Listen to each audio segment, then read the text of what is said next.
3.5 ঘন্টার তল্লাশিতে কিছু না পেয়ে তৃণমূল নেতার লেখা 2টি বই নিয়ে গেলেন শুল্ক দপ্তরের আধিকারিকরা। এমন ঘটনায় অবাক হুগলি জেলা পরিষদের শিক্ষা কর্মাধ্যক্ষ সুবীর মুখোপাধ্যায়। তার বাড়িতে এই তল্লাশি নিজের দলেরই অন্তর্দ্বন্দ্ব নাকি বিরোধীদের চক্রান্ত, ধন্দে সুবীরবাবু।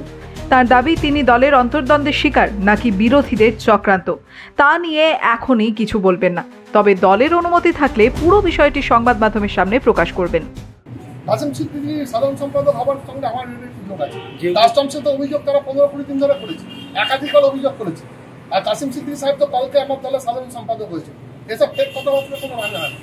কাসেম সিদ্দিকী সাহেব গতকাল দলের সাধারণ সম্পাদক হয়েছেন, তার সঙ্গে আমার সুসম্পর্ক, সকলের সঙ্গে আমার সুসম্পর্ক। আর এই অভিযোগটা একাধিকবার করেছেন, এটুকু জেনে রাখুন। করার পর বাধ্য হয়ে কাজটা নিয়ে এসেছে। কে করেছেন, কারা করেছেন, কোন উদ্দেশ্যে করেছেন আমরাও দেখছি, দলও দেখছি।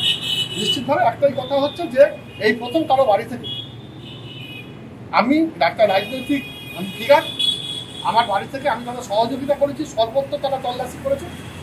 মঙ্গলবার সকাল 6:30 নাগাদ চণ্ডীতলার গড়লগাছা অহল্যাবাই রোডের পাশে মহেন্দ্র নিবাসে ভারত সরকারের শুল্ক দপ্তরের আধিকারিকদের একটি দল আসে সুবীর মুখোপাধ্যায়ের বাড়িতে। প্রায় 3.5 ঘন্টা তল্লাশি অভিযান চালান তারা।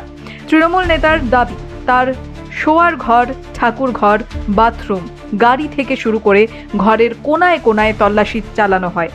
ডানকুনিতে তার মেয়ে যে ফ্ল্যাটে থাকেন সেখানেও তল্লাশি চালানো হয়, কিন্তু শেষ পর্যন্ত তল্লাশি অভিযানে কিছুই পাওয়া যায়নি। এই মর্মে একটি সার্চ লিস্ট দিয়ে গেছেন শুল্ক দপ্তরের আধিকারিকরা। তার দাবি, কেউ বা কারা তার বিরুদ্ধে শুল্ক দপ্তরে অভিযোগ জানিয়েছে। তৃণমূল নেতা সুবীর মুখোপাধ্যায় কবিতা লেখেন, তার অনেক বইও প্রকাশিত হয়েছে। শুল্ক দপ্তরের যারা তার বাড়িতে তল্লাশিতে এসেছিলেন তারা 2টো বই নিয়ে যান বলে জানান সুবীরবাবু।